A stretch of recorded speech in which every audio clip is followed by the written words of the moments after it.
Hi అండి, అందరూ ఎలా ఉన్నారు? ఈ వీడియోలో నేను గ్రీన్ చిల్లీ చికెన్ చేయబోతున్నాను. రెసిపీ మీతో కూడా షేర్ చేసేస్తాను, వచ్చేసేయండి. మిక్సీ జార్లోకి ఒక పెద్ద సైజు ఉల్లిపాయ, ఎండు కొబ్బరి, పచ్చిమిర్చి, అల్లం, వెల్లుల్లి, కొత్తిమీర కాడలతో సహా వేసుకుంటున్నాను. మీ రుచికి సరిపడా సాల్ట్ వేసుకొని మెత్తగా పేస్ట్ చేసేసుకుందాం. ఇప్పుడు స్టవ్ మీద ప్యాన్ పెట్టుకొని 2 టేబుల్ స్పూన్ దాకా ఆయిల్ వేసుకొని సాసవలు, కరివేపాకు, 2 పచ్చిమిర్చి చీలికలు కూడా వేసుకొని ఫ్రై చేసేసుకుందాం. ఇవి ఫ్రై అయ్యాక ముందుగా కడిగి పెట్టుకున్న 1/2 kg దాకా చికెన్ తీసుకుంటున్నాను నేను. చికెన్ కూడా ఈ ఆయిల్లో ఒకసారి ఫ్రై చేసేసుకుందాం.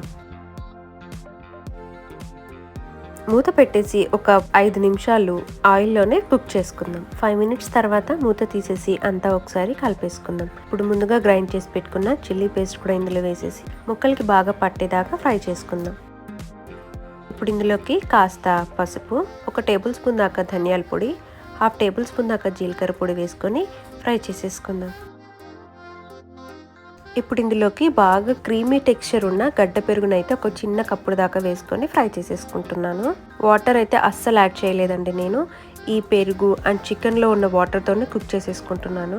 మూత పెట్టేసి ఆ మసాలా అంతా ముక్కకు పట్టేలాగా 2 మినిట్స్ కుక్ చేసుకుందాము. 2 మినిట్స్ తర్వాత మూత తీసేసి హై ఫ్లేమ్లో ఒక 10 నిమిషాల పాటు కుక్ చేసుకుందాం. చికెన్ ఉడికింది అనిపిస్తే కర్రీ కాస్త దగ్గర పడ్డాక స్టవ్ ఆఫ్ చేసేసుకుంటే సరిపోతుంది. ఫైనల్గా కొత్తిమీరతో గార్నిష్ చేసుకుంటే easy and tasty green chilli chicken ready. ఈ రెసిపీ కనుక మీకు నచ్చినట్టయితే వీడియోకి ఒక లైక్ చేసి ప్లీజ్ మన ఛానల్ అయితే సబ్స్క్రైబ్ చేసుకోండి.